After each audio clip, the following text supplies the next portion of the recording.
morning. It's Thursday, April 9, 2015. This is your morning edition on I-24 News.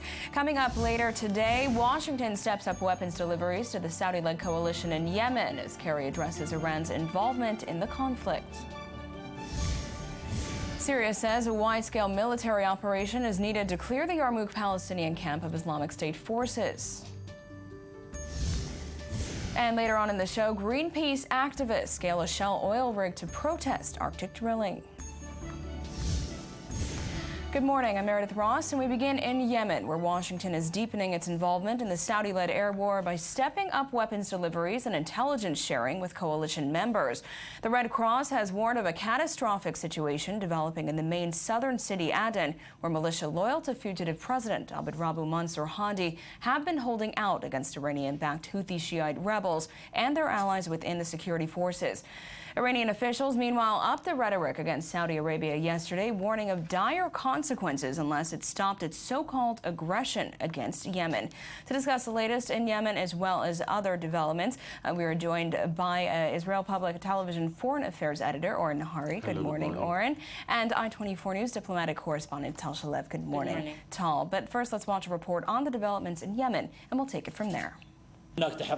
2 weeks into the Saudi-led military campaign in Yemen, and the U.S. is upping the amount of aid it is providing. Saudi Arabia is sending a strong message to the Houthis and their allies that they cannot overrun Yemen by force. In support of that effort, we have expedited weapons deliveries, we've increased our intelligence sharing, and we've established a joint coordination and planning cell in the Saudi Operations Center. Earlier this week, Saudi Arabia also asked Pakistan for help, but during a parliament debate, legislators in Islamabad spoke out against getting involved in Yemen. India, meanwhile, is ending its air evacuation operation Wednesday after evacuating about 4,000 Indians and 235 nationals from 26 foreign countries who were trapped in the war zone. New Delhi said it may continue the evacuation by sea. As the evacuations proceed, the fears of a looming humanitarian collapse rises, especially in the port city of Aden. The humanitarian conditions are very, very bad. Besides the airstrikes, which we can hear a little bit right now, there are also wars and battles that are still ongoing in some of the areas, and in particularly in Aden. The hospitals are suffering a lot. They are unable to care for the large numbers of the wounded. And there are also the bodies that are on the streets, which the families are unable to pick up and bury in a suitable manner. In the past 2 weeks of fighting, some 550 people are believed to have been killed, and according to the World Health Organization, nearly 2,000 people were injured. The UN Children's Agency, UNICEF, says at least 74 of the dead are children, and more than 100,000 people have been displaced in an insurgency that shows no signs of ending. So, Aaron, as we know, the U.S. is now expediting arms to the Saudi-led coalition and also helping refuel their planes. But at the same time, Iran has now sent Navy vessels off the shores of Yemen. So this is all really just escalating, isn't it? First of all, yes, it is. And the second, it's disheartening to think about that this is exactly what the United States should have done in Syria 4 years ago, to strengthen, to send weapons to the moderate opposition, in a way of speaking, the Free Syrian Army, and not to let it collapse, and then into the vacuum entered Jabhat al-Nusra and, of course, ISIS, etc., etc. But today it's a war, if you will, by proxy. On the one hand is Iran, which is its own proxy, but also we got the Houthis, and on the other hand there is Saudi Arabia. And the major difference, the United States is a minor player. It's stand by Saudi Arabia because again it's too important an ally to leave it alone, and Saudi Arabia has its own issues with Washington, its own fears, that the same fears that Israel has, of course, from the hugging and kissing, if you will, between Tehran and Washington. So these days we see that Tehran has another front in which to confront the United States allies, the moderate Sunni axis, etc., etc. But Iran also is getting deeper and deeper in places that I'm not totally sure it wants to get deeper. After all, it spends a lot of resources there, from lives to money which it doesn't have at the moment. And again, it's spread very thinly across the Middle East and got, especially in Yemen, in the Yemen issue, it aroused a coalition from Pakistan to Morocco. We haven't seen that before. So perhaps this is sort of a turning point in the very, very complicated issue of politics and military in the Middle East. Yes, and also last night, U.S. Secretary of State John Kerry gave an interview to PBS NewsHour in which he head-on addressed the issue of Iran's backing of the Houthis and how it squares with the widely criticized nuclear understanding reached last week. Let's listen. Well, we're very concerned about what's going on there, and it's just not a fact. There are obviously supplies that have been coming from Iran. There are a number of flights every single week that have been flying in, and we trace those flights, and we know this. We're well aware of the support that Iran has been giving to Yemen. And Iran needs to recognize that the United States is not going to stand by while the region is destabilized or while people engage, in overt warfare across lines, international boundaries in other countries. So we're very concerned about it, and what we've made clear to our friends and allies is we can do two things at the same time. We have an ability to understand that an Iran with a nuclear weapon is a greater threat than an Iran without one. And at the same time, we have an ability to be able to stand up to interference that is inappropriate or against international law or contrary to the region's stability and interests and those of our friends. And we're not, looking for confrontation, obviously, but we're not going to step away from our alliances and our friendships and the need to stand with those who feel threatened as a consequence of the choices that Iran might be making. Secretary. As we see, we hear Kerry speaking out against Iran's support for the Houthi rebels. And this is all very timely, as we said before. The U.S. is sending weapons. Iran is sending presence in the Navy.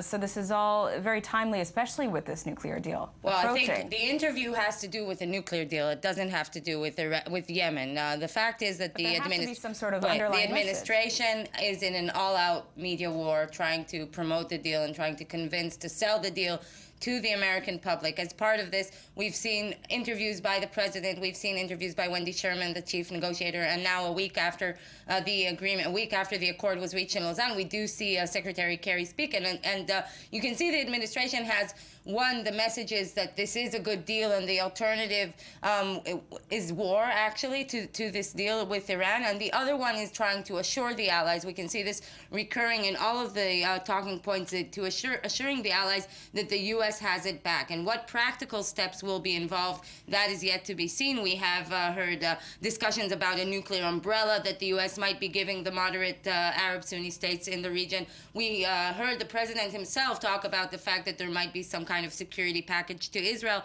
So the U.S. is trying to convince, maybe, to embrace the allies with this military support in order to make them feel more secure in the midst of the in the aftermath of the Lausanne deal. Mm-hmm. And just going back to Yemen for a moment, I do want to mention the fact that Saudi and Iran have both been courting Pakistan in this issue. I do think this is an important point to mention. So how does Pakistan stand in this? First of all, Pakistan is a nuclear power. Second of all, Pakistan is Sunni, and Pakistan, its main front is India. It's not Yemen, with all due respect. But still, having said that, Pakistan is in the Sunni camp. Pakistan and it's got its own very, very complicated and some would say double-faced Pakistan. One turning to the west against ISIS, against Taliban and Al Qaeda, and of course within Pakistan we've got the very, very important, very, very powerful intelligence apparatus who actually invented Taliban and some would say Al Qaeda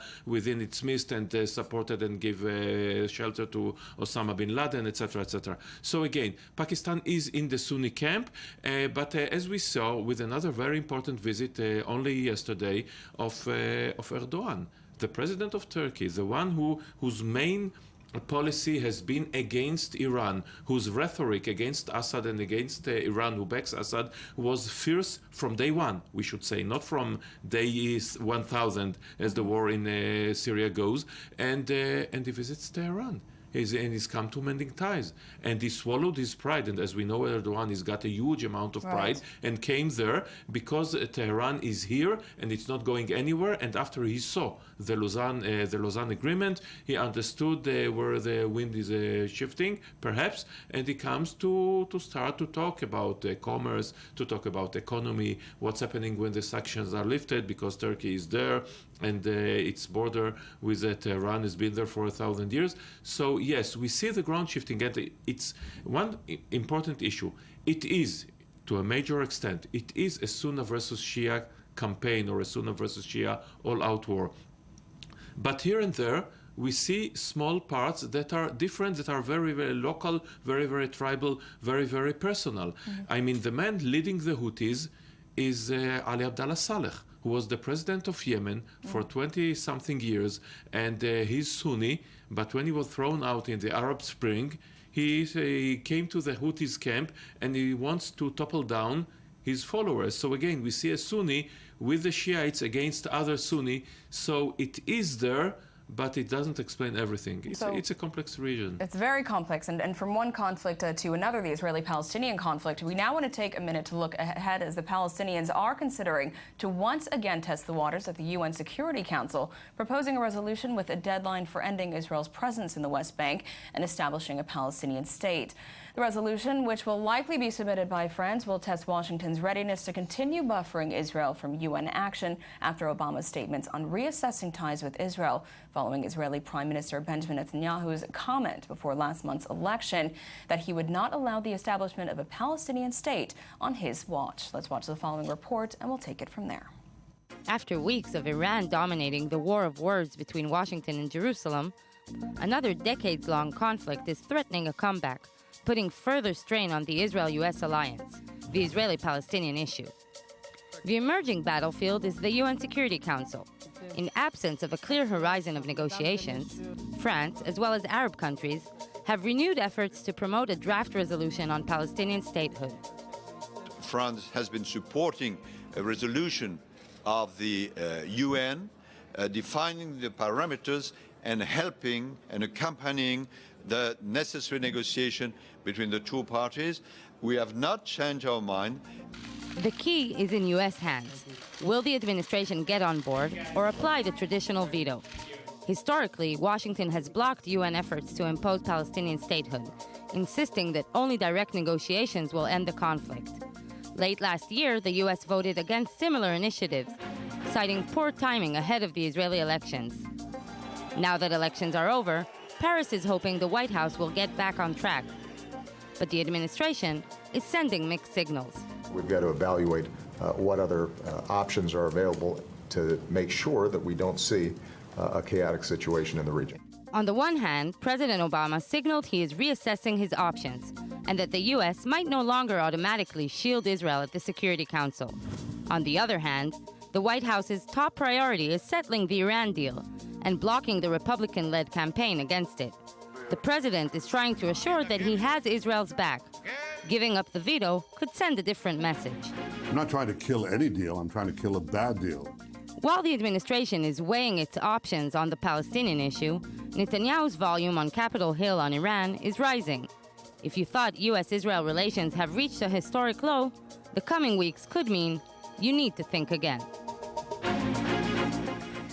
So, Talis, we just heard in your report, now the U.S. traditionally vetoes these resolutions in the Security Council, but as you mentioned, Obama has said that the U.S. is reassessing the Israeli-Palestinian policy. Could this go through? Could they allow this? Well, as I said in the report, he said that pre the Iran deal. Pre the Iran deal, Obama was quite clear that the U.S. does intend to reassess the policy, explaining that basically explaining that they're so frustrated with the Israeli Prime Minister and do not believe the Israeli Prime Minister, that they're reevaluating, thinking about new options to move forward. And there have been a lot of options on the table. We heard about the French initiative. There's a parallel Palestinian Arab League initiative.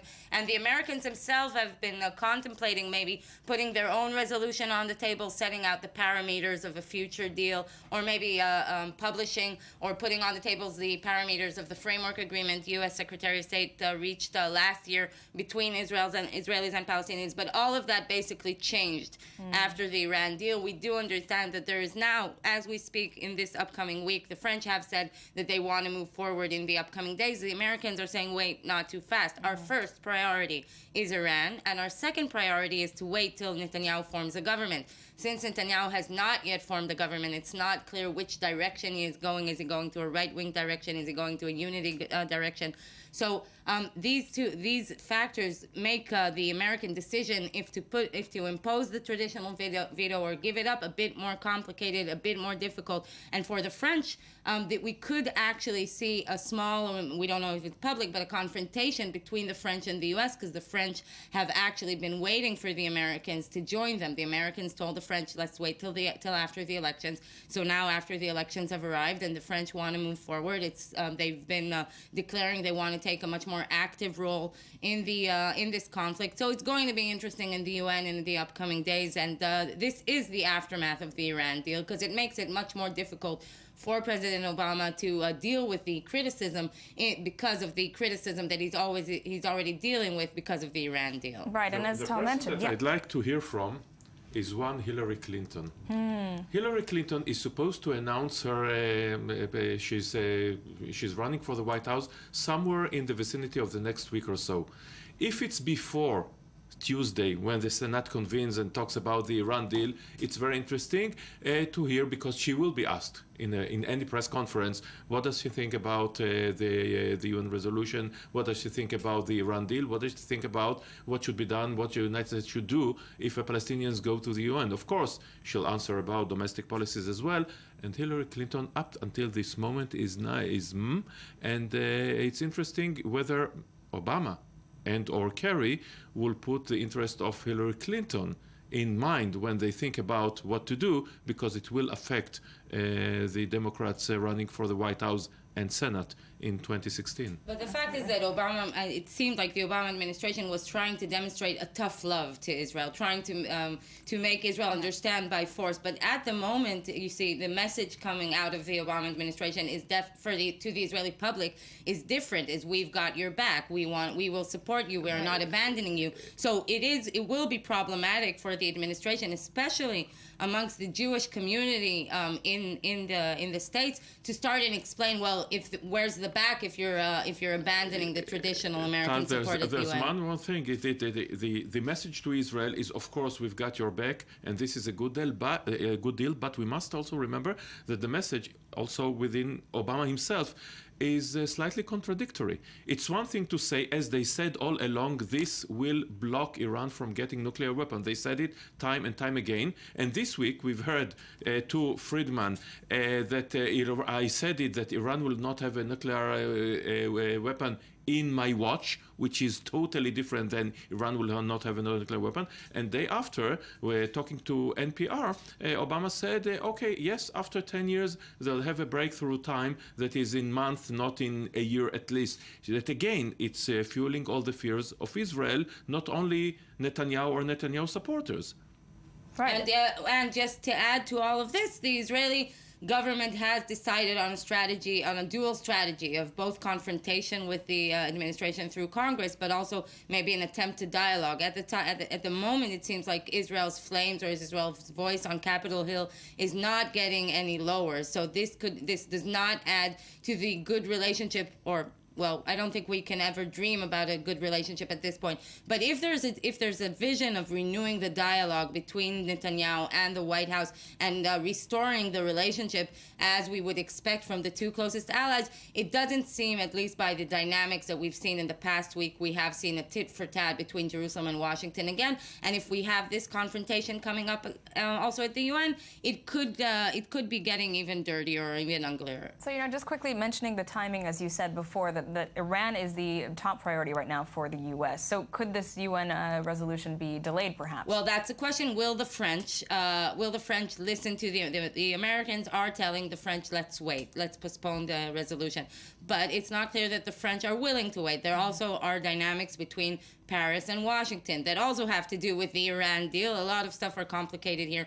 But in any case, the dynamics are definitely at the moment between France and the U.S. And these are and they have to decide decide how to proceed. At the same time, we also have the Palestinian states and the Palestinian and the Arab League states that are also prompting up their pressure. So it's definitely going to be interesting in the UN, and it's going to be challenging for Israel. Yeah, we'll see and in not the only coming weeks how that, that goes. we have to remember that, well, there's the old joke about Kissinger rushing to the Air Force One as Secretary of State, and the pilot says, well, where to, Mr. Secretary? It doesn't matter, we've got troubles all around the world. So again, these days we've got also Ukraine, we've got Russia who is anti-Western totally, we've got the question of whether the EU will continue its sanctions. So there are a whole lot of issues and aspects of this thing, of this multi-layered problems that has to be dealt all at once. Absolutely. Well, Oren and Tal, thank you very much for being here, both of you, this morning.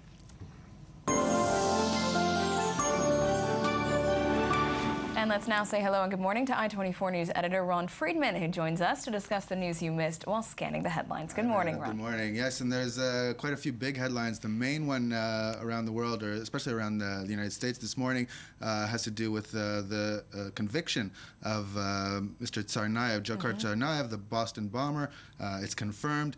Here's the headline from the Boston Herald: convicted on all charges in Boston Marathon bombing trial. So we already know. I mean, he's. It wasn't really a question whether he'd be found guilty or not. Yeah. He confessed, and all the evidence showed that he and his brother who died were behind the bombing. Right. It took the jury, federal jury, just 11 hours of discussions after a 4-week-long trial. It took them, relative little time to reach the conclusion that yes, he's guilty. And now. Excuse me, what stands before them, they have to discuss what kind of sentence he's going to get, and basically it's between life in prison and death sentence. Penalty. But the question arises as he is quite young. Right. And we were talking about this earlier.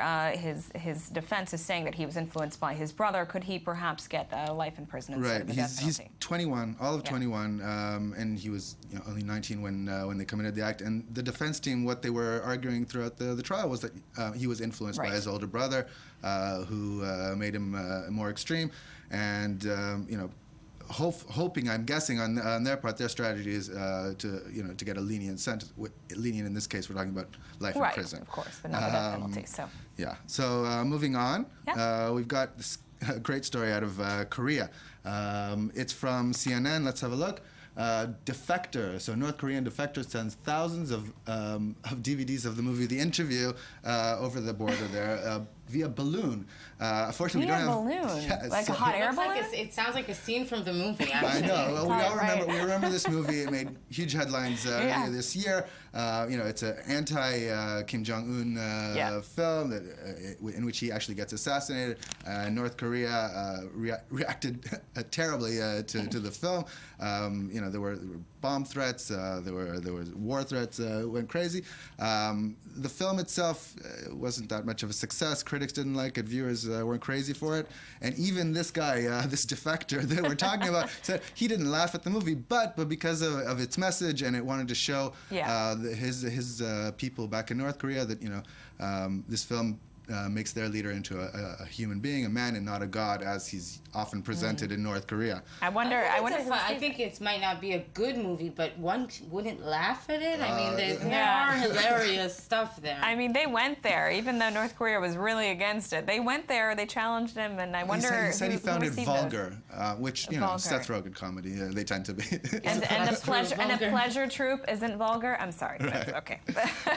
Moving on, this is a crazy story out of the South China Morning Post, talking about an Indonesian stowaway who hitched a ride in a plane, but not as a passenger, but rather in the wheel pit of the plane.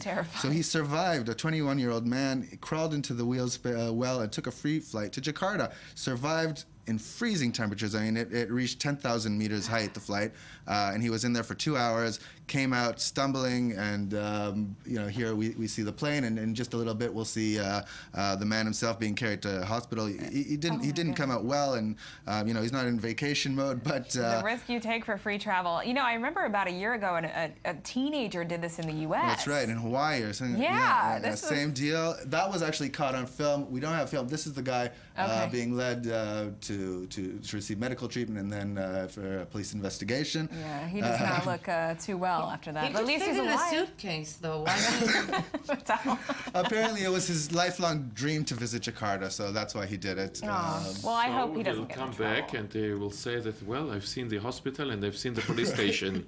Jakarta is great. Great place. Recommend it. Oh my goodness. Well, I'm glad he's not hurt. Yes. Next one up, political news from the U.S. Chicago Mayor Rahm Emanuel won re-election. Hard-fought battle against challenger Jesus Garcia. Here we'll see a video of him celebrating his victory. First time that he won in a citywide, that a Chicago mayor won in a citywide runoff. The elections were, he's been incumbent, so the elections were about his performance in recent years, with the challenger saying, he wasn't good enough on crime and education, but Rahm Emanuel has all the Washington connections. He has a lot of donor money, and it was enough.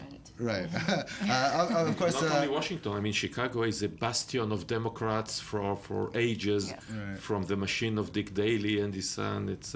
What are reactions at home? I think mixed. I don't know. Not everyone is. So the only one who really knows Chicago here on this. I think they're mixed reactions. I know, as you mentioned, there have been a lot of criticism on his mayorship, but he we'll wasn't elected on likability, I should presume. Right, yes, exactly. But more likable than his opponent. But we've had some interesting politicians. Blagojevich, one of them. And of course, with Emanuel, we have also really the Israeli connection, right? His Israeli born and Obama connection. Israel. Yes. Colorful figure. We'll be following him in years to come. Next up, international news from Rwanda. Yesterday, France announced that it would declassify documents from the Rwandan genocide, talking about 1994. 800,000 people died there. And France was accused of siding with the Hutu government that carried out the genocide. And now Rwanda is welcoming the release of these documents, saying it'll shed light onto where France stood during there and what kind of culpability they might have. Right. France blocked a UN resolution for 2 weeks, which was the exact time that the massacre took part. And later, again, President Clinton said that he was heartbroken when he heard the news. I'm sure that satisfied all Rwandans where they are, that the world was heartbroken with their misery. Well, it'll be interesting to see what comes from these documents. Yeah, well, Ron, thank you. Unfortunately, that is all the time we have, but I've really enjoyed this. Thank you all for being here. And coming up next, Greenpeace activists scale a Shell oil rig to protest Arctic drilling. But first, let's hear some more of this morning's headlines.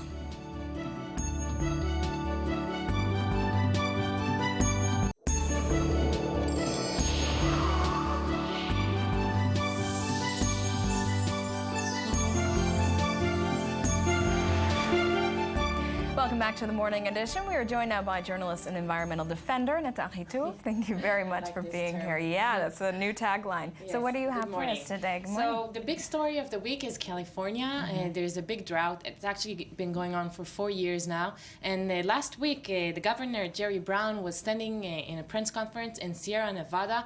And he said, here behind me, there's supposed to be 1.5 meters of snow. And now, as you can see, it's totally dry. There is nothing. We are really in an emergency period. And he's been asking, or not asking, actually commending all of the Californians to, reduce their water consumption in 25%.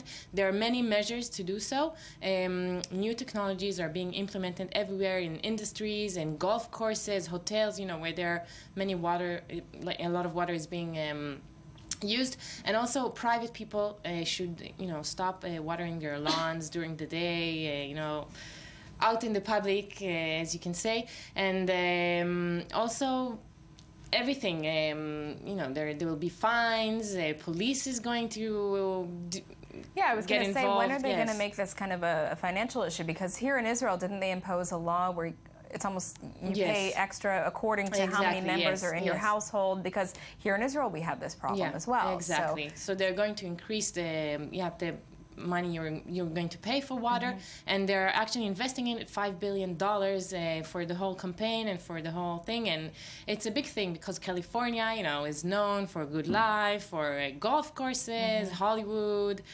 so it's a big thing for this, rich country. Yes. But let's hope it will work for them. And Yes. Californians, be smart with your water. Exactly. And most of the people are actually in favor of it. There wasn't a lot of criticism. People understand, it's been like But they're still overused. Yeah. Yeah. Okay. Yeah, but it's not like they're protesting and Right. what's going on, and they're like the Californians are quite eased with this. All Well, of a hopefully sudden. it will get better. So. Yes. Moving on. Yeah. And another crazy story of the week, Greenpeace. You can always count to them for bringing titles and some good stories. Yeah. So Some good action video. Yes, 6 Greenpeace activists from all over the world. One is from New Zealand, Sweden, Austria, etc.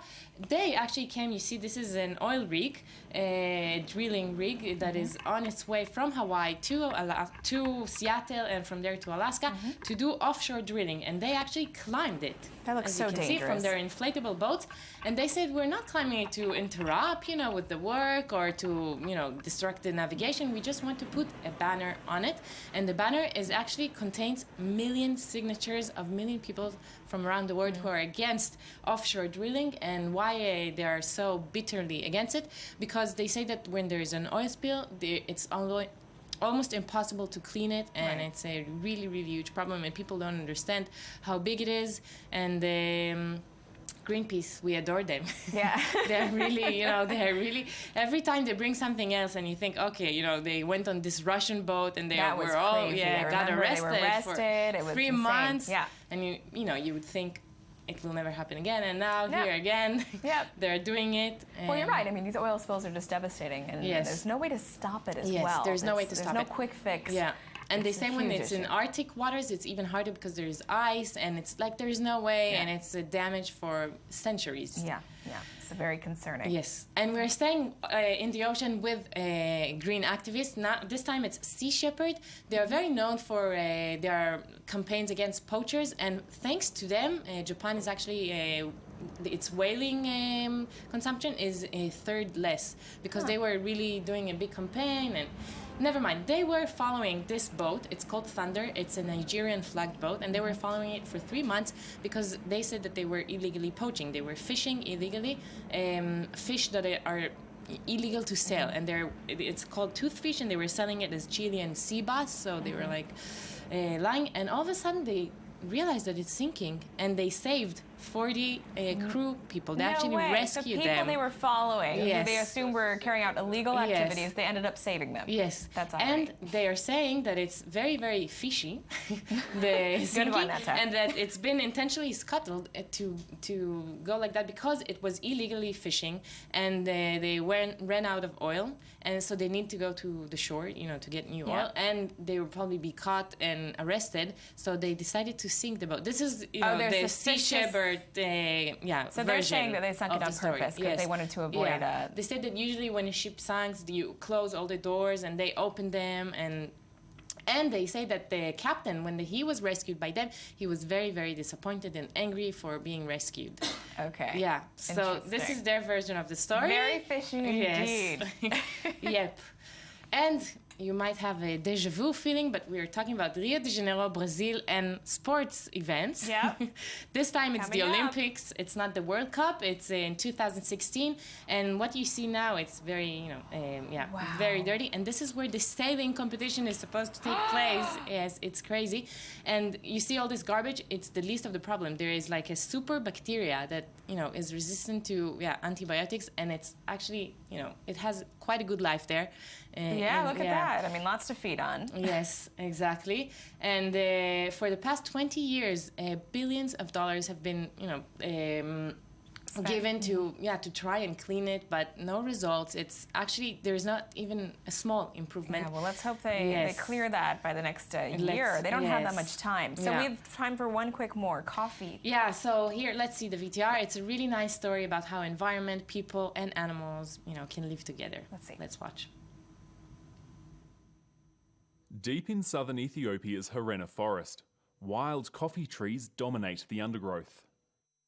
Protected from the highland sun by a thick canopy, this is Arabica coffee's natural habitat. And when in season, the coffee beans don't just feed the local baboons, they provide a livelihood for local farmers. The forest is crucial for our survival, as the coffee gives us a lot of benefits. If we didn't have this forest, we wouldn't be able to harvest and produce this coffee. The coffee survives if the forest is here. If we cut the trees and plant coffee everywhere, then the coffee has a short lifespan. The coffee that grows under the jungle's shade will be here forever. That's why it's so important for us.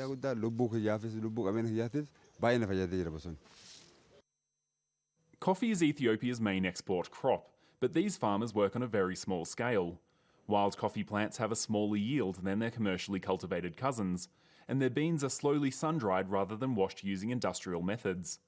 This, combined with the fact that studies show that wild coffee harvesting helps protect the forests, means that ethical buyers like the Italian slow food movement are taking an interest. We are talking not only about the coffee, we are talking about the whole nature.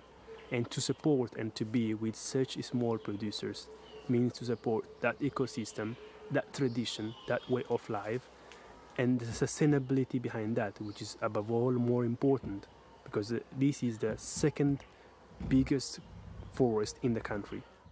Slow food is linking the farmers and their local cooperative directly to coffee roasters in Italy, so that they get the full price of their product. This year, an entire container of wild coffee, the biggest shipment ever, is being sent to Italy where it's highly valued.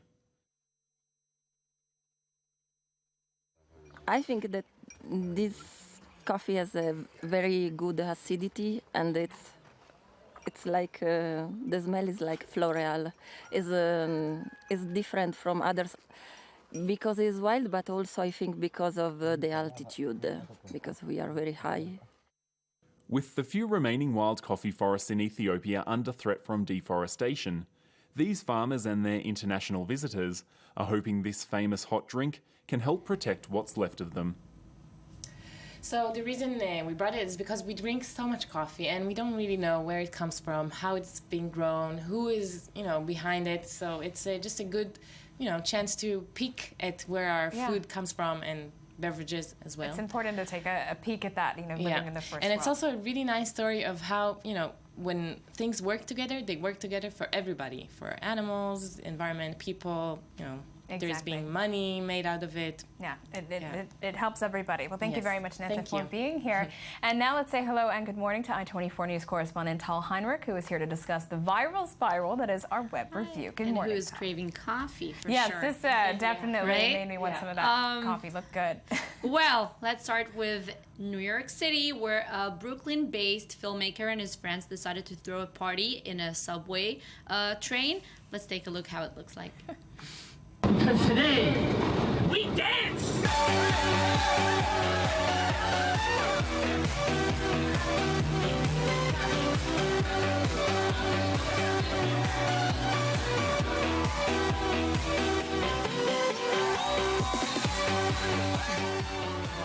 Nice, right? That's awesome. They should do it here, but we don't have a subway. Too bad. On the complete. Yeah, I'm joking.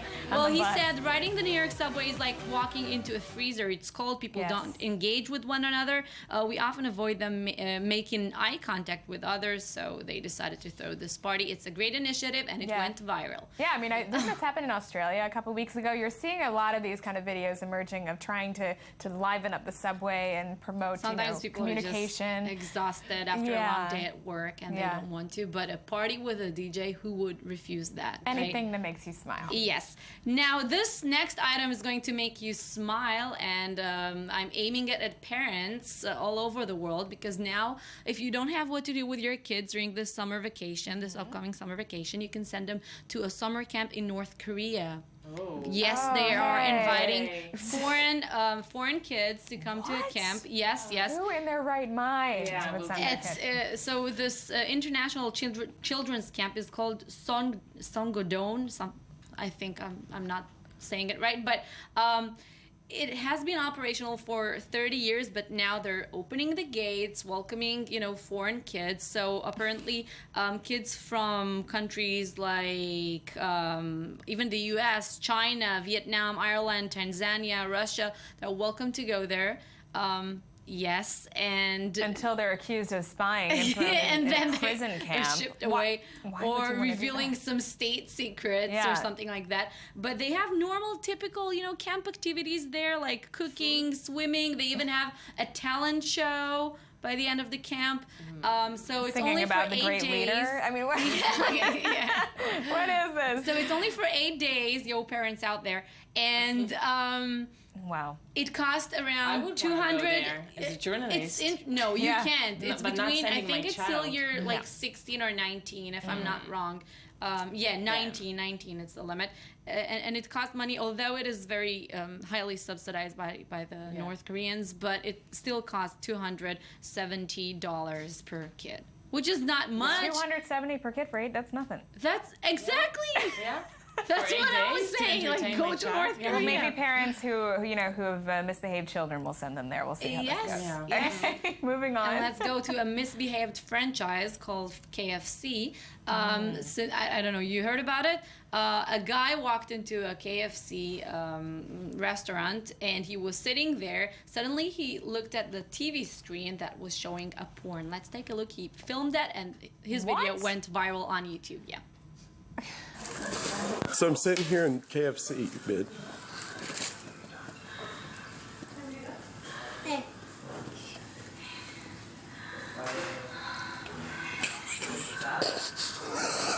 I don't even want to turn around. So I'm sitting here in KFC. Okay. Well, that's interesting. They apologized for this, for sure. They don't know if it was a prank or just some mistake, or I mean, some naughty employees. Yeah, but it's funny. That's Anyway. funny. Hey, yeah. Yeah. What can you When do? you go to KFC, you should expect You should accept something some bad. breast. Besides chicken. Yeah, exactly. Anyway, Interesting. Okay. If you want quality, go to McDonald's. Exactly. They will have, They're pretty there strict. you can choose your porn. Documentaries. Yeah. Okay, anyway, our next two items involve sports. I don't know how sports oriented are you, but Novak Djokovic, he won the Miami Open. He beat. Is there a dance? A winning dance? He beat Andy Murray. No, no dance. But he was pretty upset after losing the second set, and he gave a look to this ball boy, and the ball boy was just in Terrified. total shock. Yeah. And then when Andy Murray watched the repeat broadcast, he just thought, "Whoa, I did something wrong here." He was horrified, and then he published this apologizing video. Let's take a look. Yelled to my camp, to my box in frustration, and I saw the replay. Unfortunately, ball boy was in the middle of it, and I really feel sorry, and I regret that he was there. There was absolutely no intention whatsoever to hurt him or scare him in any kind of way. Okay. All of us girls like, oh, We're like, we forgive you. Just say You're so- anything. You're so beautiful. Much more better than Netanyahu's apology. Well, Much sexier, at least. He has the temper, Andy Murray, I'm saying. Novak Djokovic has the temper, but that is what makes him so special and #1 ranked. Yeah, and all here's around a the moment world. in the game. Things can happen. Now, and, another adorable athlete is Russell Westbrook. Okay, quickly, because we don't Yeah, have too well, much he time won left. the MVP of the All-Star 2015, and then he got a car for it, and he looked for somebody who can receive we it. did hear about this, but unfortunately we don't have time to finish it up, but a good deed. All right. Thank you, Tom, for being Okay. here, Netta, as well. Coming up next, we leave you with the best of this week's morning edition, including the plight of Israel's Roma population and a Palestinian filmmaker who is in the country to shoot his next romantic comedy. Stay tuned for more headlines.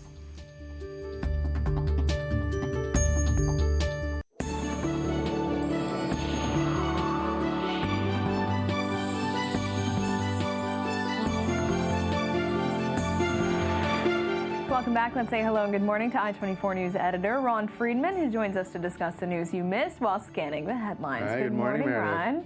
How So are what do you? you have for us today? April 7th has come and gone, and the promised cyber holocaust that was supposed to be attacking Israel yesterday kind of fizzled out, wasn't exactly what was promised. So the headline from Haaretz, anti-Israel cyber attack, a far cry for promised electronic holocaust. So ahead of this planned attack, Anonymous hackers promise we will erase you from cyberspace as we have every year. The 7th of April 2015 will be an electronic holocaust. Well, not exactly. What actually happened was some websites were hacked into. We're talking about some celebrity websites, a couple of government websites, but far cry from anything resembling a Holocaust. We're talking about this has become an annual thing by pro-Palestinian hacktivists, all working under the name of Anonymous. It's been going on for 2 years, since 2013. We had the war in Gaza, and they've been trying to target Israeli internet sites, websites, government stuff. But it appears that these aren't like hardcore hackers that pose any kind of danger, and Israel is well prepared. They've got the know-how, the cyber right. I mean, warfare. I was going to say, it's quite a feet to try to tackle hacking here in Israel. Right. It's such a technology hub. And it's not only that, also, people, we had advance warning of it, so people were prepared, volunteered to try to ward off these attacks. Anyways, that came and went. Next up, I can't say this. I wish this couldn't have happened to a better group of people. We're talking about ISIS fighters hit by a dedeadly flesh-eating disease. Yes. I mean, you wonder if karma's at work here. Totally. Somebody's looking out for us. We're talking about militants from Islamic State, well known for their public beheadings, crucifixion, brutality all over the Middle East. So there's a bunch of them, like we're talking about several thousands in the Syrian city of Raqqa, suffering from a disease known as, let me get this right, leishmaniasis. And you said it better than I can. It sounds pretty terrible. Yeah. We're talking about large open wounds. They eat flesh, charming stuff. Good morning, Leishmaniasis. It's actually spread by parasites, by some type of sandfly, and because of poor hygiene, this is spreading over in Syria. Probably lack of medical supplies as well, medical infrastructure. Right. So. And these people are in combat zones. Anyways, couldn't have happened to a better group of people. Next up, we've got a big announcement from the U.S. Senator Rand Paul announced yesterday that he was going to run for president. The Kentucky senator, a relative newcomer in Washington, is thrown his hat in. He's the son of longtime presidential candidate Ron Paul, and he's like from the far right of the Republican Party, connected to the Tea Party. He's only the second person to officially submit his bid for office. After second Republican. Right, second Republican. We know that on the Democratic side, Hillary Clinton is the front runner for now, but he joins Ted Cruz, and we're expecting more people to jump on the wagon in the next coming day, talking about Rubio, Chris Christie, a bunch of other names, and it's going to be an interesting race looking ahead to 2016. Yeah, so one more I think we have time for. Okay, last one. Power outage in Washington, D.C. Affected, so we're talking about a blackout, brownout because of an equipment failure in a power station there. As you can see in the photo there, we have the State Department spokesperson. I was going to say, is that Marie Hart with an iPhone light? Oh my goodness. Yes, so there was a bad power outage, and she had to deliver her daily briefing in the dark. She doesn't look too happy. Yeah. There was an initial talk of it being a terror attack, but it turned out it was just an equipment failure at the power station. It happens, It happens. It even happens in Washington. It happens live, as you can see during press conferences U.S. there. State Department spokespeople. Yeah, no one's safe from electricity outages. Fine. Okay, well that's all we have time for, unfortunately. But thank you very much, Ron, for being with us. And moving on, today is International Roma Day, a day dedicated to celebrating the ethnic group's rich culture and heritage.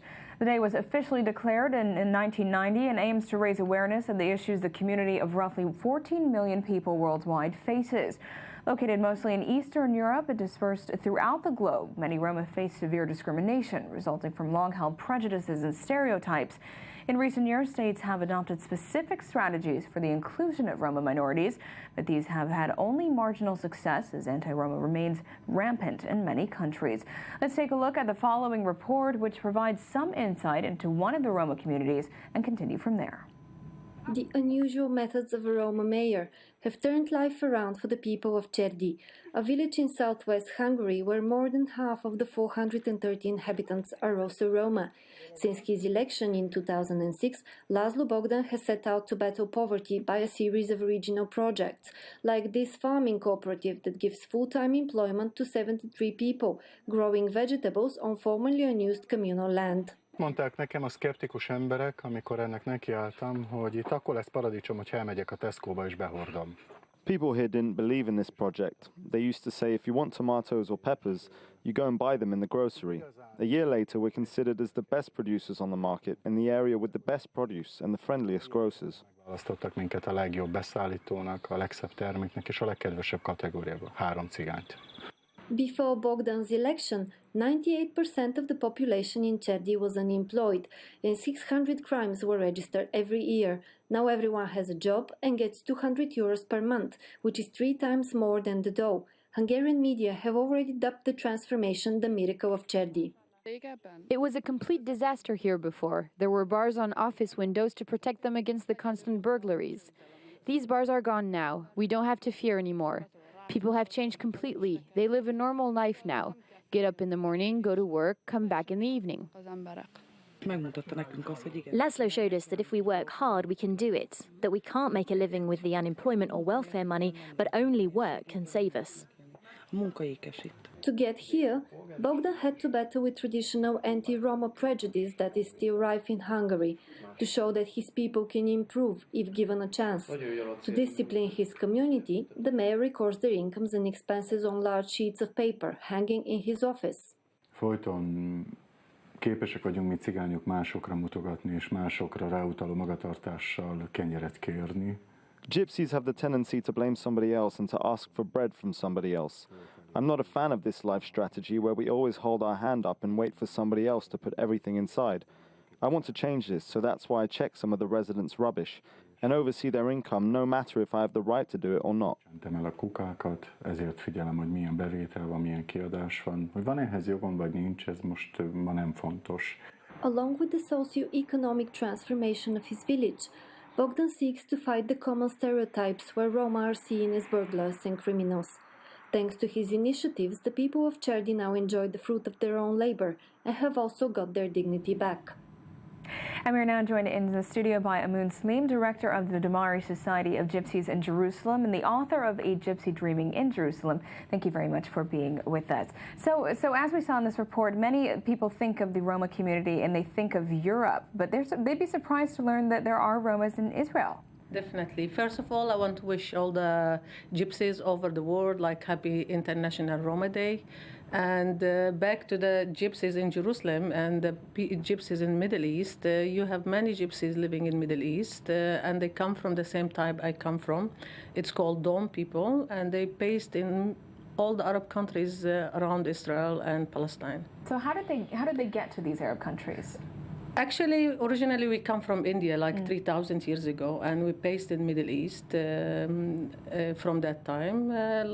Originally the years that Gypsies live here, more than 500 years. So Gypsies have probably been in this region even longer than Europe, because Europe is farther and they had to travel. No, but actually when they travel from India, they cut to 2 groups in that time, and one group they went to Europe and now they call themselves Roma, and the other group went to the Middle East and they call themselves Dom people. So the same type and the same language that I belong to. So the community, is it just in Jerusalem, or are there also No. in all We parts have of Israel? the Gypsies living in all the country. You have in Gaza Strip, you have around 8,000 to 10,000 Gypsies living there. You have in West Bank. This is a surprising figure. You have in the West Bank. In Gaza Strip, they live also on the border of Al Arish, because most of them they are musicians. The ones who live in West Bank in different villages, you have many small communities living there. Inside the old city, in that time, in the long time ago, they call it Gypsy area. In that time, like Lionsgate and Bab Khutta area, it was the area of the Gypsies. and in different small places here and there in the whole country. And as the report mentioned and is widely known, the prejudice against gypsies around the world is just a recurring issue. Now, what kind of challenges do they face here in Israel and in the West Bank and Gaza? I want to be honest with you. Like, I think the gypsies' life has never changed. From region till now, it's the same discriminating. It's continue. From in this land, we living in between Palestinian and between Israeli. For Palestinian, we are gypsies. They know that we are gypsies, and they look to you that look. For Israeli, we look like Palestinian. They think we are Palestinian. So you are in the middle. So both people look to you in differently eyes. And what about children? Because I know in Europe, school children face a lot of prejudice in the school system, and a lot of time drop out of school and don't get an education because of it. Is this also happening here? Yeah, still continue. For instance, I was one of the child that I was dropped out from the school in early age because they discriminated from my head of the school. She every day she was really like punish us because we were gypsy children. So I ran away from that school for 2 years, and I decided not coming back to that school. And that was the reason, like discriminated, What do you mean by discriminate? She would just target you out? She was target a group of gypsy children. They were in that time. So we were like 8 to 9 girls. It was like a girls' school. And this woman had a problem with the gypsy. So she was every day calling us in the front of the whole the school and dirty gypsy, bad gypsy, Humiliating you. Yeah, exactly. So you became, how can I say it, like you feel like you don't belong to this school. And as a child, you are not strong at that time to understand why this woman is punish you. So we drop out from that. I dropped out for 2 years. And what did you do then? What do you do when you're a child and you drop out of school? It was in one time I can say it was good and bad. First of all, I built myself in that age. You can say became strong and. Learning English from tourists in a very early age, selling postcards in that time in the street. This is what you were doing? Yeah, because I live inside the Lionsgate area, where is tourist area. Yes, very touristy. Yeah, so I was like, been there, and my mind is start to change a little bit, and I think with education, and with a school, I can reach my dream. So in that time, it's given me a push that I have to go back to this woman, even she punished me, and I have to finish that school because this is the only school in the old city. I have to cross it. If I don't cross it, I will not pass. So is it because of these kind of experiences that you decided to write your book? Absolutely, and plus, not only writing my book, to work for my people. Even though I am a woman, it will be very difficult from my community because the mentality of my group, it will be very difficult for women to work for her community. Plus, I know that I will face two communities. I live among the Israeli and the Palestinian, and both sides, they look for the gypsy in different eye. In meantime, my main focus was my community, that I have to do something. And I believe with my grandmother saying, she was my teacher, that nobody scratch your skin except yourself. So you have to scratch and you have to do something for your community. So what is your organization doing within the Roma community? First of all, it's give a push for people and and address for people the gypsies exist in the Holy Land. First of all, we build the gypsy culture again, that we are fine, we are part of Palestinian society, but we are gypsies, and we are culture. People have to accept that culture, They like it or they don't like it. It's culture been exist in the Holy Land for 500 years, and you have to accept it. So we promote the gypsy culture. We bring the tradition back, like gypsies, they give up on many things to let people accept them. Like even the Roma name. Gypsy give up on gypsy name and replace it with Roma name just to make the world accept them. So I still refuse that and use gypsy word. I feel it is romantic, a beautiful name, and people should accept it, They like it or they don't like it, it's their problem. Second of all, we try in the Gypsy Center to bring education in the society because we think the main problem of the society is the education. So we focus on the new generation and women. So we give children a lot of education, like English, Arabic, different subjects that they can learn, and they can really not give reason to drop out from the school in early age. And the women, we give them different skills that they can really, from there, they can, try to find job or try to, to build themselves, like to build the bridges inside themselves. Well, it sounds like you really have important work that you're doing. Absolutely, there, and that you established this organization for this community. It was really interesting having you here, and thank you very much for being here. Thank you so much. And coming up next, a modern-day nomad returns from a decade-long trip around the world. But first, let's hear some more of this morning's headlines.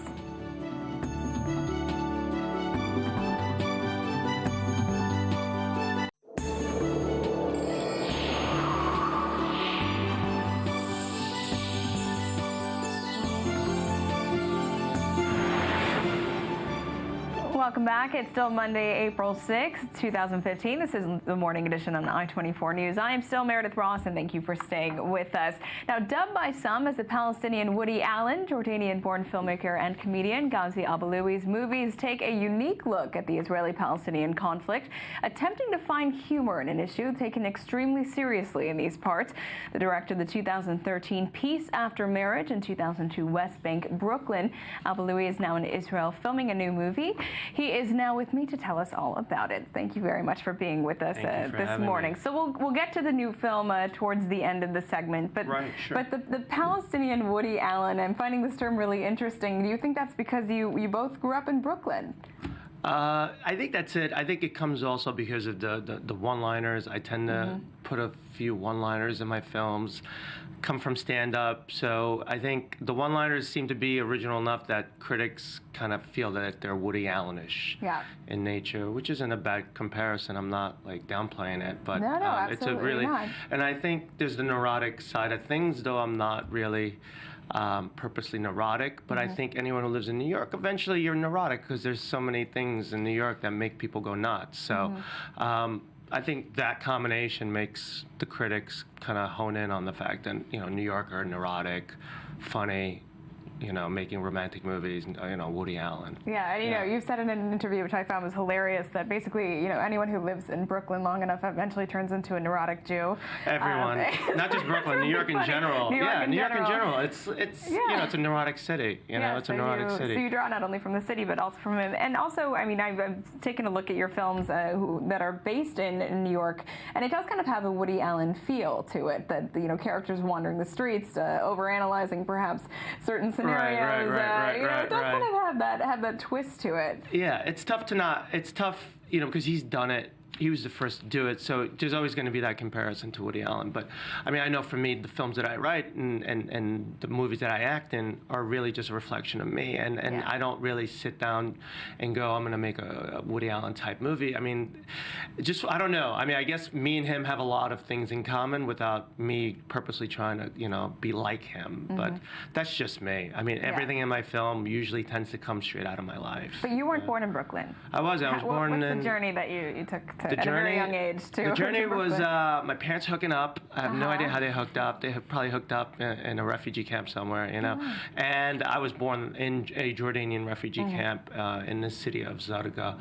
And then my parents shipped me off to Brooklyn when I was like 2 months old, and that's where I grew up. So you've been, for as long as you know. I'm a New Yorker, the whole Arab thing for me, it's a part of who I am. It's my roots, but I'm an outsider when I, go anywhere in the Middle East. It's like it is really like a Brooklyn guy going to Israel or a Brooklyn guy going to Jordan because, everyone takes advantage of me when I come here. So it's like I'm totally a tourist when I come here. So it's. So for our viewers, we do have a clip of the trailer of of one of your films. So let's have a look. Hi, I'm Erica. I'm getting married. Yani she's from Palestine? We call it Palestine. She doesn't. An Israeli, the occupiers of our people. Hello. Palestinian marrying an Israeli is wrong for them and for us. Okay, so this is just a tidbit of that film. So you play this guy named Arafat. So Right. how much of your actual life do you pull and inspire this character? I mean, like, there's this sexual hang-up stuff, which for me in New York is true. Like, after, especially like after 9/11, it's just like it sucked after 9/11. I mean, I joke about it, but it's really true. I mean, like, my penis has been on death row for like 14 years, literally 14 years. I'm sorry about that. I mean, it's not That's even. a shame. It's just no, it's true. It's like it really sucks right now to be Arab, to be Muslim, because my culture, my religion. Not that I'm very religious, has been hijacked. So like so totally. So like it really sucks. You kind of have to kind of do this like. What do you call it? You have to kind of like tell people, well, I'm Muslim, but I'm not really religious. You got to give them the precursor to that.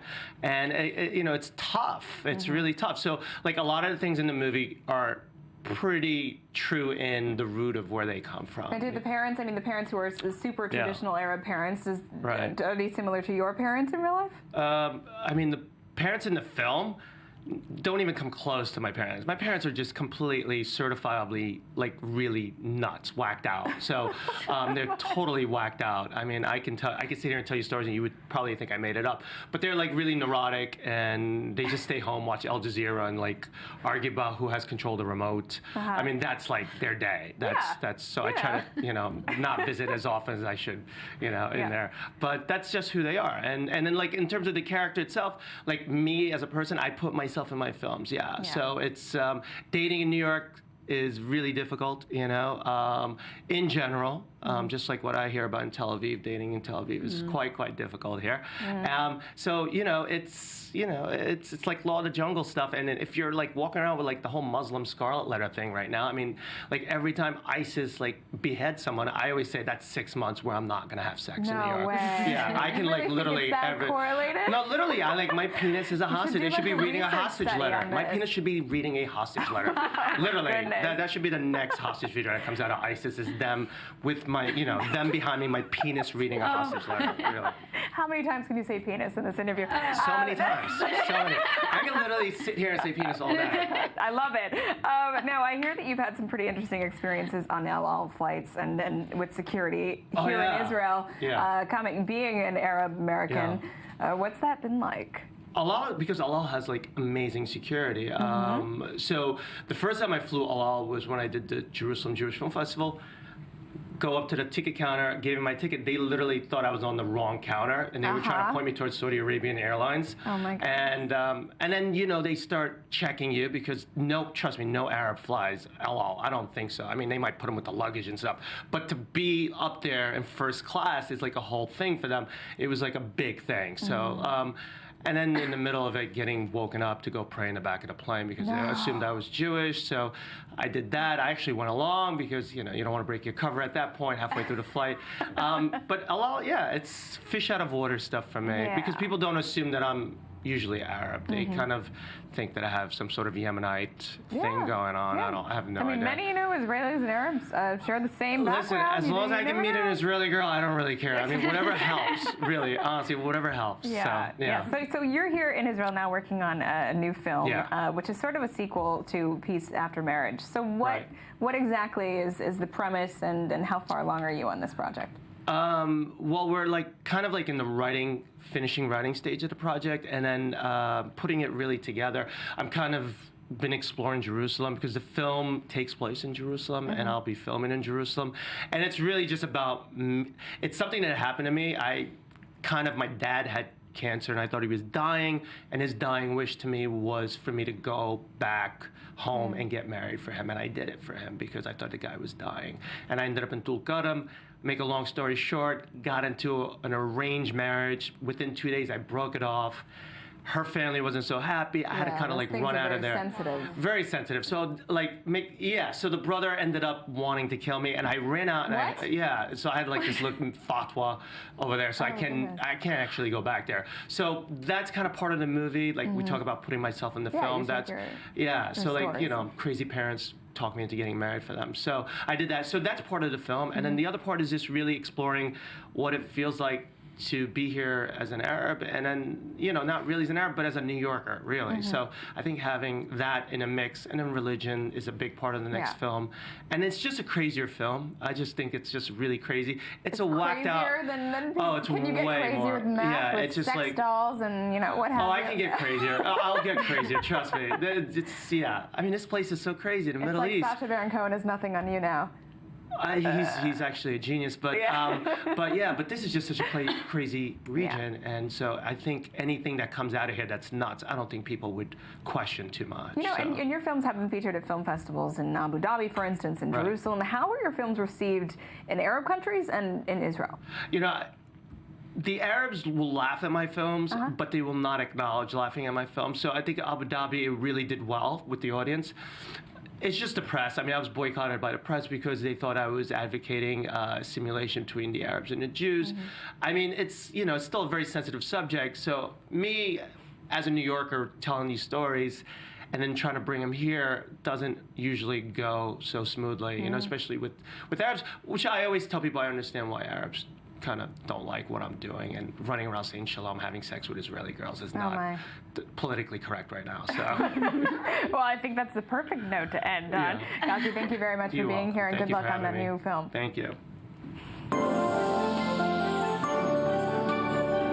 Well, I don't know how we can follow that act, but let's say hello and good morning to I-24 News correspondent Tal Heinrich, who's here to bring us the web review. I heard you giggling through all of that. How can you not? I cannot top hysterical. this. I'm just saying, I was sitting here, the story is so interesting, and what else can I bring? I'm just saying, thanks God, ISIS can't control my dating frequencies. Yes, well, until now, we never know when it might just happen. Anyway, let's go to the spiral viral web review. We talked about unsuccessful weddings. Let's talk about a very successful one, which happened with three twins, Brazilian twins. Triplets, identical ones we need to mention. So they got married all together. Look at this, but look at the same style. This is pretty ridiculous, I'm seeing triple. This is crazy. Wow. Think about their father, think about the groom. I was thinking about the guest, actually. Once you get an invitation to such a wedding, you know, for such a wedding, you have to bring a 3 gifts? check. Yeah, or a gift. 3 gifts. I don't know. I mean, in Israel they gave checks, but I don't know what they do in Brazil. I don't know. In the US you give your KitchenAid, wine glasses, you know, registry. So I don't know. It costs the same, but you know, it's still you have to have a certain budget in order to afford this. By the way, they had 18 bridesmaids. Each using the chosen color of the bride they were representing, for sure. So and this was actually the parents' idea to make such a wedding, and they had the intentions. Like, how can you time that? Wait, they have boyfriends and then they suddenly become fiancés? They're all 29, by the way. Okay. Which is a fine age to get married. Maybe they waited for each other, you know, because once, if they wanted to do it. It was the parents' idea to hold such a wedding, and the interesting part is that they had the intention to look different, but they all ended up looking just the same, they are right? triplets after all. Exactly. No, I mean the hair, makeup, the dress, it's pretty ridiculous. You could have done something else. Now, moving on. Okay. Did you know that April 4th is the International Pillow Fight Day? Really? It took place, I mean, it's in more than 100 cities across the world, also in New York. I don't know if you participated, or maybe you were here. What was that? April 4th. Pillow Fight Day. Pillow Fight Day? Yeah, I'm not a violent guy. I mean, as a Muslim in New York, I should not be doing any kind of violent not acts, even including a pillow. pillows. Including a Muslim with a pillow. Come on. Yeah. They'll still ship me to Guantanamo for a pillow. Exactly. Oh, goodness. So this event attracts tens of thousands of people in more than 100 cities, according to pillowfightday.com. There's a website called. It's like there's a day for everything now, you know. And it happened in Toronto, in London, New York, in Hong Kong, in Bucharest. I think this one is in Bucharest, the one we were watching before. Well, and they also the nice part is that they encourage people to bring. It has to be a soft pillow, by the way. You can't bring like a hard one. There are rules to it. You can't just play it. Do they have like pillow inspections? I don't know, but you can give it for donation once you're done fighting with the pillow, which is nice. Now, this is our next story comes from Rafah, a Palestinian story. It's about a Palestinian baby lion, a cub, who was a football fan. And yes, he was brought to a stadium. It was a match between Shabab Rafah and the rivals El Sadaka in the Palestinian League. So one fan, he's a 44-year-old father from Rafah in the south of the Gaza Strip. He brought this baby cub. He actually bought 2 of these for his family. He has 6 kids, by the way. Wow. And that's a lot. So he was born, I think, I'm not sure what's its age now, but when he was 2 weeks old, this cub and the... Oh, we reported this story. I remember this story. There were 2 cubs. And the zoo had to sell them because they couldn't afford, keeping the rest of the animals. Feeding them, it costs much. So they adopted these 2 cubs into their family, and they live with them in their home. And one is a football fan now. So, the zoo owner said that because of the amount of animals, the bad economical situation, lack of leisure activities, and that you don't have enough food or money. So this situation would make you sell anything you have in order to save the rest of the animals. So this father named El Jamal, he took these cubs, and he says that they're living inside the house, by the way, just like the children, integral part of the family. They eat and drink inside the room, and they have a bed that they both sleep on. They also my play only football. question is, it's wonderful and they're cute, but what happens when they get a little bigger? He has an answer for this. Let me give you the quote. He said, in 1 month, they will start being kept in a cage for our own safety. Okay, well, those cages, I think, are going to get pretty big. Yes. Hopefully. It'll be interesting. But these I think they've become kind of local celebrities at this point, so it'll be interesting to see how they fare as these cubs grow. We do not, but thank you very much, Tal, for this web review. And Ghazi, of course, thank you very much for being here again. Coming up next, we have a look at the latest in tech news. But first, let's hear some more of this morning's headlines.